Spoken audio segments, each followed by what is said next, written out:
जय भीम। मैं विनायक राव जामगड़े, अध्यक्ष कर्मवीर बाबू हरिदास आवड़े विचार प्रबोधन मंच। दोस्तों, परम पूज्य डॉक्टर बाबा साहब अम्बेडकर ने धम्म परिवर्तन की जो बात कही थी और ये बात तय हुई कि 14 अक्टूबर 1956 को धम्म चक्र परिवर्तन का कार्यक्रम नागपुर में होगा। लोगों में जन जागृति की मुहिम चली। बहुत से लोगों ने अपने लेवल पर अपने क्षेत्र में बाबा साहब अम्बेडकर धम्म दीक्षा के बारे में विस्तृत चर्चा की, लोगों में जागरण किया और आखिर 14 अक्टूबर 1956 को नागपुर के पवित्र दीक्षा भूमि पर लाखों के संख्या में जनता इकट्ठी हुई। बाबा साहब अम्बेडकर ने 14 अक्टूबर 1956 को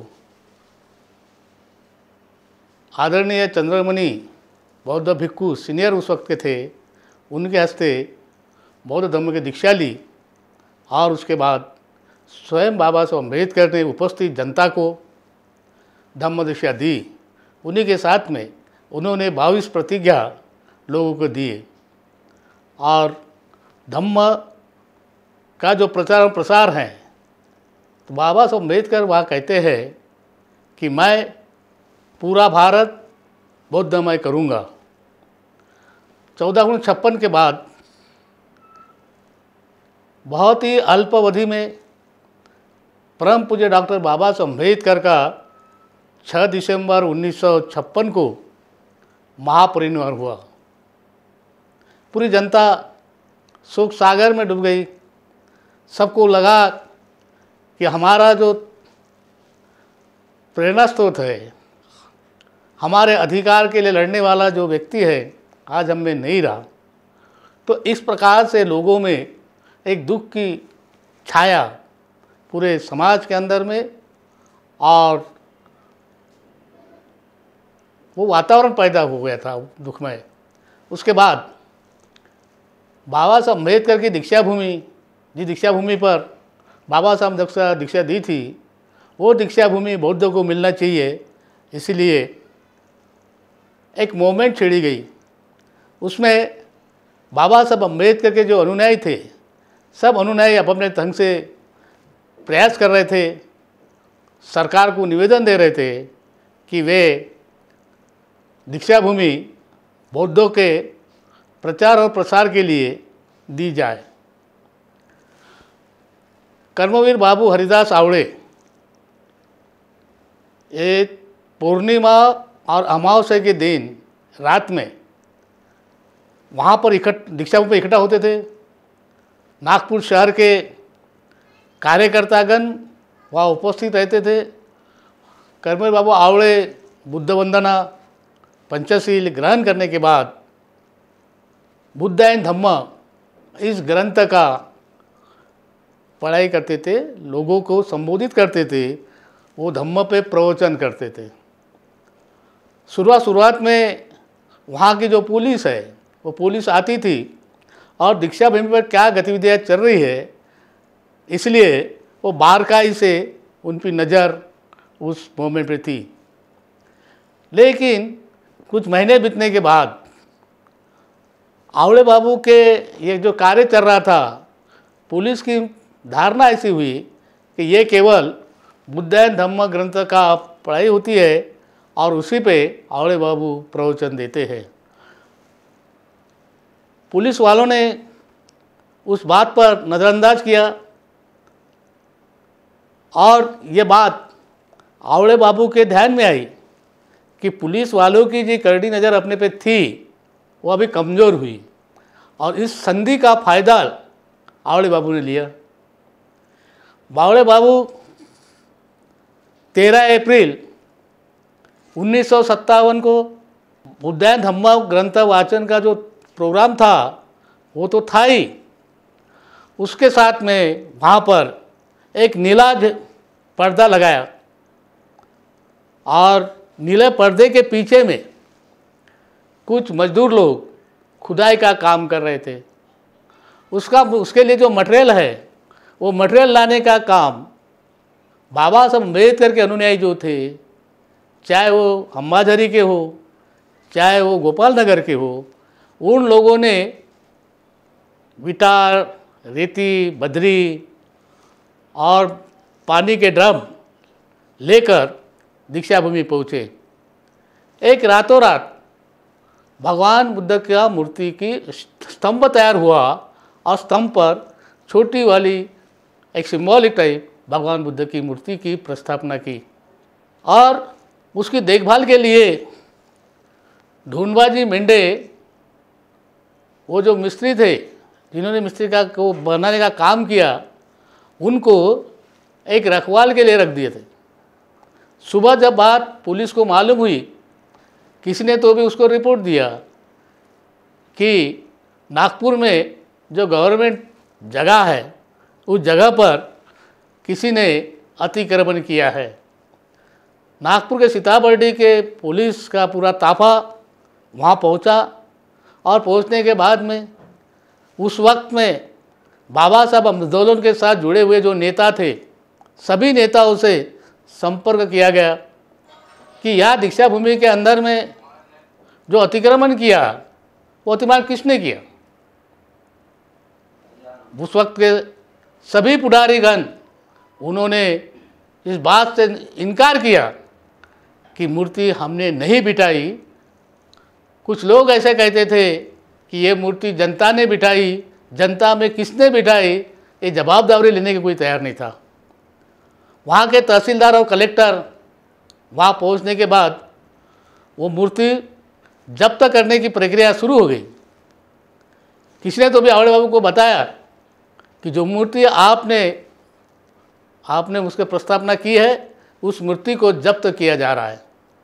तो आवड़े बाबू वह तुरंत आए और कलेक्टर के उन्होंने बोला कि ये जो मूर्ति है वो मूर्ति हमें परम पूज्य डॉक्टर बाबा साहब अम्बेडकर ने जो धम्म दिया, उस धम्म के संस्थापक हमारे शास्त्र भगवान गौतम बुद्ध की है और ये मूर्ति की जवाबदारी मैं लेता हूँ। ये मूर्ति मैंने बिठाई, आपको जो भी कुछ कार्रवाई करना है वो कार्रवाई मुझ पे करो। भगवान बुद्ध की मूर्ति के बारे में नागपुर के डिस्ट्रिक्ट कोर्ट में आवड़े बाबू पर केस चलाई गई। कुछ दिन केस लड़ने के बाद आवड़े बाबू केस से मुक्त हुए और वो जो डिमांड थी दीक्षा भूमि मिलाने के बारे में, जो हर महीने हर दिन लोग वो दीक्षा भूमि हमें मिलनी चाहिए इसलिए आंदोलित करते थे, निवेदन देते थे गवर्नमेंट को, तो वो निवेदन हुआ। एक दिन उस वक्त के चीफ मिनिस्टर मुख्यमंत्री यशवंतराव चौहान नागपुर में आ रहे थे। उस वक्त आवड़े बाबू ने वहाँ पे उनकी चाय पार्टी रखी और चाय पार्टी रखने के बाद नागपुर शहर के उस वक्त के बच्चराज व्यास जी थे, कॉमरेड भाई बर्धन जो कि आमदार थे, उनको बुलाया। सभी को बुला के विरोधी जितने भी विरोधी पार्टी के लोग थे, पक्ष के लोग थे, उनको बुलाकर वहाँ यशवंतराव चौहान आने के बाद उनको निवेदन सभी पार्टी की ओर से, केवल बाबा साहब अम्बेडकर की पार्टी की तरफ से नहीं, तो सभी पार्टी के ओर से यशवंतराव चौहान को निवेदन दिया गया और आवड़े बाबू ने वहाँ भाषण करके कहा कि ये जो यहाँ पर ज़मीन है, ये ज़मीन हमारे लिए पवित्र ज़मीन है। इस ज़मीन पर हमारे परम पूज्य डॉक्टर बाबा साहब अम्बेडकर ने हमें नया जीवन मार्ग दिया है, हमें नई एक दृष्टि दी है और इसीलिए उस धम्म का प्रचार और प्रसार करने के लिए हमें ये ज़मीन दी जाए। इस प्रकार की डिमांड यशवंतराव चौहान मुख्यमंत्री के पास की। उस दरमियान वो दीक्षा भूमि के लिए कार्यरत रहने के लिए बहुत से सभी लोग थे। पहले जो लोग वहाँ जमे थे उसमें आवड़े बाबू से लेकर बैरिस्टर साहब, बैरिस्टर खुबरागड़े, मेसराम, अन्य लोग जो उस वक्त कार्यरत कार्यकर्ता थे, उन लोगों की एक कमेटी बनाई गई।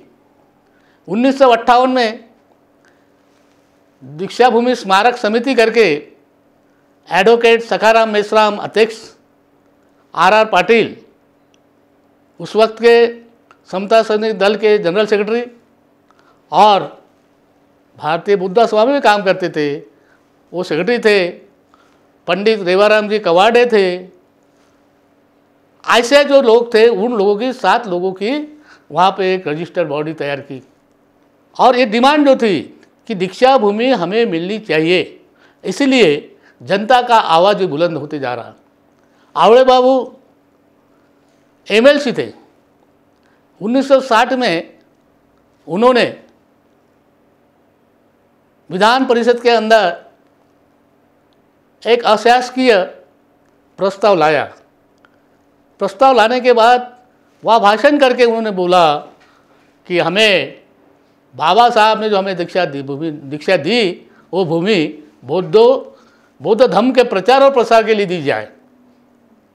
उस वक्त कुछ लोगों को समय कम पड़ने के बाद वहाँ जो उपस्थित सदस्य थे, बहुत से लोगों ने आवड़े बाबू का अपना समय दिया। आवड़े बाबू ने वह विस्तृत भाषण किया। आवड़े बाबू से भाषण से सभी सभागृह प्रभावित हुआ। यशवंतराव चव्हाण उसके के जो चीफ मिनिस्टर थे वो भी प्रभावित हुए और उन्होंने कहा, आवड़े बाबू को विनंती की कि आवड़े बाबू जी, आपका अशासकीय जो ठराव है, अशासकीय ठराव जो है वो वापस लीजिए, मैं कुछ घोषणा करना चाहता हूँ। आवड़े बाबू ने वो अशासकीय ठराव जो था वो वापस लिया और ये जो इस ठराव के बारे में यशवंतराव चव्हाण ने विस्तृत भाषण किया और जाहिर किया कि ये जो 4 एकड़ ज़मीन है उस वक्त की माता कचहरी के बाजू में, वो माता कचहरी के बाजू की ज़मीन जो है वो ज़मीन मैं आप लोगों को देने के लिए तैयार हूँ और उसने घोषणा करवा दी। सभी लोग हर्ष के साथ में यशवंतराव चव्हाण का अभिनंदन किया। उस वक्त विधान परिषद के सदस्य गोगटे नाम के एक सदस्य थे, उन्होंने सवाल पूछा कि ये दीक्षा भूमि किसको दी जाए। तब आवड़े बाबू ने कहा कि किसको दी जाए बात नहीं है, हम सब बाबा साहब अम्बेडकर के अनुयायी हैं और बाबा साहब ने हमको बौद्ध धर्म की दीक्षा दी। हम सब लोग बौद्ध धर्मीय हैं और हमको बौद्ध धर्म का प्रचार करना है। आपने जो हमें ज़मीन दी है उसके लिए धन्यवाद। और रही सही बात एक संस्था को देना चाहिए। आवड़े बाबू वहाँ कहा कि जिस संस्था का आर्थिक व्यवहार ठीक है, उसी का एडिट होता हो, ऐसे संस्था को वो ज़मीन दी जाए। एक सम्माननीय आमदार ने फिर एक सवाल किया कि भारतीय बौद्ध महासभा के अध्यक्ष यशवंतराव भीमराव अम्बेडकर है, अगर उनके संस्था को दी जाए तो क्या। तब आवड़े बाबू उठकर खड़े हुए, उन्होंने कहा कि अगर यशवंतराव अम्बेडकर जिस भारतीय बौद्ध महासभा के अध्यक्ष है, उन संस्था को अगर वो ज़मीन दी जाती है तो मेरी किसी प्रकार की हरकत नहीं, उन्हीं को दी जाए। इस बीच दादा साहब गायकवाड़ जो उस मूवमेंट के नेता थे, बाबा साहब अम्बेडकर जाने के बाद बाबा साहब का दाहिना हाथ दादा साहब गायकवाड़, इन्होंने यशवंतराव चव्हाण को खत लिखकर को अभिनंदन किया, उसके आभार माने और उन्होंने डिमांड की कि ये ज़मीन जो है, ये ज़मीन भारतीय बौद्ध महासभा के नाम से दी जाए। ये सब होने के बाद में दादा साहब गायकवाड़ जब नागपुर में आए, नागपुर में आने के बाद वहाँ के यहाँ के जो कार्यकर्ता थे, उन लोगों ने एक नई कमेटी बनाई जिसके अध्यक्ष दादा साहब गायकवाड़ थे, कार्याध्यक्ष नाहा कुंभारे थे, सदानंद जी फूलझले सचिव, वासुदेव गानार मामा येवले, ऐसी एक कमेटी तैयार की। वो कमेटी रजिस्टर्ड किया और यशवंतराव चव्हाण से दादा साहब गायकवाड़ के मधुर संबंध थे, दोस्ती के संबंध थे। उन्होंने ये दीक्षा भूमि शैक्षणिक कार्य के लिए दादा साहब गायकवाड़ ने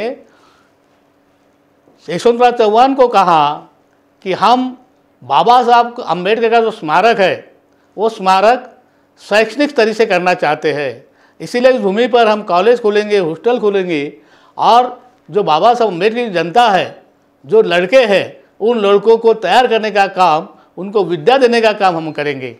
और इसी शर्त पर दीक्षा भूमि वहाँ दी गई है। उसके बाद ये प्रक्रिया चली, जनता को 4 एकड़ उसमें संतुष्ट नहीं थे, उन्होंने 14 एकड़ की डिमांड की। आवड़े बाबू ने बोला था कि 14 एकड़ हमें होना चाहिए, और 14 एकड़ की डिमांड लगातार चलती रही। सरकार वहाँ ये बोल रही थी कि हम वहाँ पर उस ज़मीन पे इंजीनियरिंग कॉलेज खोलना चाहते हैं। तब आवड़े बाबू ने बोला कि अगर आपको ज़मीन की ज़रूरत है तो मैं गोपाल नगर, उस वक्त वो गोपाल नगर को दीक्षा नगर कहा जाता था, दीक्षा नगर में जितनी शुल्क संस्था को ज़मीन लगती है इंजीनियरिंग कॉलेज को, उसको देने को तैयार हूँ। आप अगर हमें वो ज़मीन फुकट में नहीं देते तो हम उसको खरीद सकते हैं। इस प्रकार की डिमांड आवड़े बाबू ने कहा, और धीरे धीरे वो दीक्षा भूमि 14 एकड़ में तब्दील हुई। उसके बाद 21 एकड़ में वो ज़मीन मिली। आज वो ज़मीन 21 एकड़ में कार्यरत है, काम हो रहा है। वह स्तूप बना, स्तूप बनने के बाद में वहाँ पर मेला होता था। उस मेला में यहाँ के राजकीय नेता को आमंत्रित कर कर उस दीक्षा भूमि पर सरकार से अनुदान लिया गया। फिर वो कर्नाटक के मुख्यमंत्री हो, बिहार के हो, या अन्य जगह प्रांत के हो, जो जो वहाँ मुख्यमंत्री वहाँ पर पधारे, उन्होंने दिल खोल कर वो दीक्षा भूमि को दान दिया। और इससे आप देखते हैं कि आज दीक्षा भूमि पर एक स्मारक, भव्य दिव्य स्मारक खड़ा है। वहाँ जो भी बात होती थी वो बात राजकीय होती थी। आवड़े बाबू हमेशा ये कहते थे कि ये जो दीक्षा भूमि है, ये बाबा साहब अम्बेडकर ने दिए हुए दीक्षा भूमि का, और उसमें जो दीक्षा दी गई है ये भूमि मिलाना हम हर अम्बेडकरवादी का, हर बौद्ध धर्मियों का कर्तव्य है। आवड़े बाबू ने बाबा साहब अम्बेडकर का पुतला बनाया लश्करी बाग हाड़ के सभागृह में। पुतला बनने के बाद में वो पुतला दीक्षा भूमि में बिठाना चाहिए करके एक जुलूस निकला।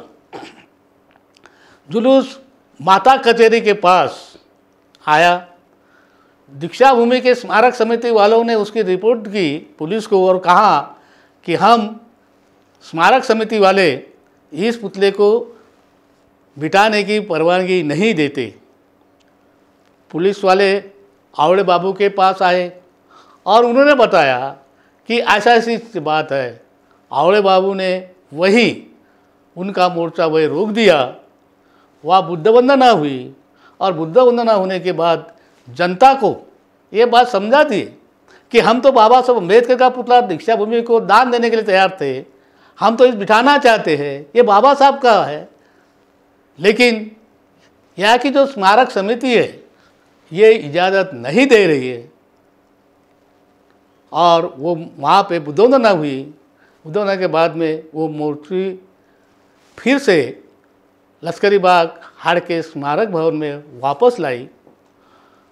बाबा साहब आवड़े बाबू ने दादा साहब गायकवाड़ से बात की। उनको कहा कि हम आपके दीक्षा भूमि को पुतला दान देते हैं, आप स्वीकृत करें। और रिपब्लिकन पार्टी के नेता एन शिवराज जी, दादा साहब गायकवाड़, अन्य स्मारक समिति के पदाधिकारी और अम्बेडकरी जनता के उपस्थिति में वो पुतला दीक्षा भूमि पर बाबा साहब का पुतला उन्होंने दान किए और पुतला बिठाया है। उसी प्रकार भगवान गौतम बुद्ध का पुतला भी दीक्षा भूमि को आवड़े बाबू ने दान किया। आज भी वो पुतले दीक्षा भूमि पर आज भी बैठे हुए हैं। तो कहने का मेरा मकसद ये है कि आवड़े बाबू ने कभी भी मैं करता हूँ ये बात नहीं कहा। तो बाबू आवड़े ये कहते थे कि जो मैं कर रहा हूँ, बाबा साहब अम्बेडकर ने हम पे जो एक उपकार किए हैं, उस उपकार की परतपेट करने का काम मैं कर रहा हूँ। मैं कोई नेता नहीं हूँ, तो मैं बाबा साहब अम्बेडकर का एक सहकारी हूँ, बाबा साहब अम्बेडकर का कार्यकर्ता हूँ, और ये जो दीक्षा भूमि के लड़ने के लिए मैं जी जान से लगा दूंगा। लेकिन ये जो दीक्षा भूमि है वह दीक्षा भूमि जनता के लिए मिलनी चाहिए। वहाँ पर भगवान बुद्ध के धम्म के अनुसार भिक्खु शिविर होना चाहिए, जहाँ विद्यार्थी भिक्खु पढ़ेंगे, ज्ञान अर्जित करेंगे, और ज्ञान अर्जित करने के बाद वे पूरे दुनिया में बुद्ध धम्म का प्रचार और प्रसार करेंगे। आज हम क्या देखते हैं, आज वो दीक्षा भूमि में कॉलेज है, वो दीक्षा भूमि के अंदर किसी प्रकार के भिक्षुओं का रहने का या बौद्ध धर्म के प्रचार की जो प्रशिक्षण होना चाहिए वो प्रशिक्षण नहीं है। केवल कॉलेज शैक्षणिक संस्था है, उस शिक्षण संस्था में आज जो जनता थी, जो विद्यार्थी है, जो बाबा साहब अम्बेडकर के समाज के हैं, कितने विद्यार्थी पढ़ते हैं। वहाँ का जो स्टाफ है, वहाँ उस स्टाफ में ये समाज के जो बाबा साहब अम्बेडकर के समाज के जो लोग हैं, प्राध्यापक है, कितने प्राध्यापक हैं। क्या बाबा साहब अम्बेडकर ने एजुकेशन की जो मुहूर्त हुई वो काय के लिए रखी थी? वो इसीलिए रहता। उसका स्पष्ट उदाहरण है औरंगाबाद का मिलिंद कॉलेज। विदर्भ के उस जमाने के बहुत से लोग कॉलेज में गए, वहाँ रहे हॉस्टल में, वहाँ उनको शिष्यवृत्ति मिलती थी, उसके भरोसे पढ़ाई कर कर बड़ी बड़ी ओहदे पर वहाँ के विद्यार्थी गए हैं। तो उसी प्रकार से ये बात अगर दीक्षा भूमि में होती तो यहाँ पर भी ये लोगों को संधि मिलती, लेकिन आज वो बात नहीं है। और हम देखते हैं कि दीक्षा भूमि में जो भदंतानंद कौशल्यान जी ने बोधि वृक्ष लगाए, आज उसका बड़ा पैमाने पे उसकी सेव हुई है। भदंतानंद कौशल्यान भी दीक्षा भूमि पे नहीं रह सके, उनको भी निकाला गया। इस प्रकार के खंत लोगों के मन में आज भी है।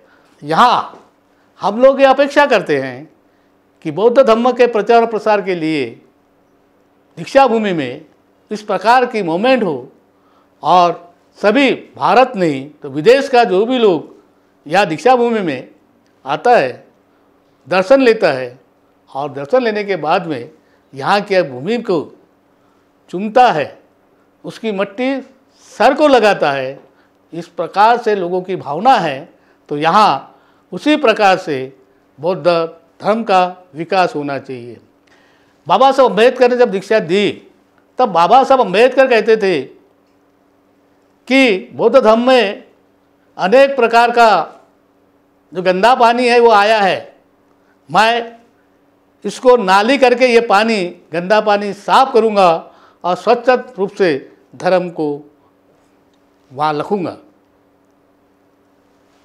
लेकिन हम देखते हैं कि आज जिस दीक्षा भूमि पर ये बातें होनी चाहिए थी वो हो नहीं रही। केवल सरकार के अनुदान से जमीन खरीद करके एक स्तूप बनाया, इसके अलावा वो दीक्षा भूमि का किसी प्रकार का विकास नहीं हो रहा। हमारी डिमांड यही है कि वहाँ पर भगवान बुद्ध का धम्म का प्रचार करने के लिए वहाँ के भिक्षु तैयार हों, और सही मायने में वो भिक्षु ज्ञान अर्जित करने के बाद पूरे दुनिया के अंदर में, देहातों में, जहाँ जहाँ की ओबीसी समाज हो या कोई भी समाज हो, उस समाज में जाकर बुद्ध धम्म का प्रचार करें, और बुद्ध धम्म के प्रचार के लिए जिस ढंग से साधन जुटाना चाहिए वो जुटाए। यही सही मायने में वो दीक्षा भूमि का जो काम है वो काम आगे करना चाहिए, यही अपेक्षा व्यक्त करते हैं।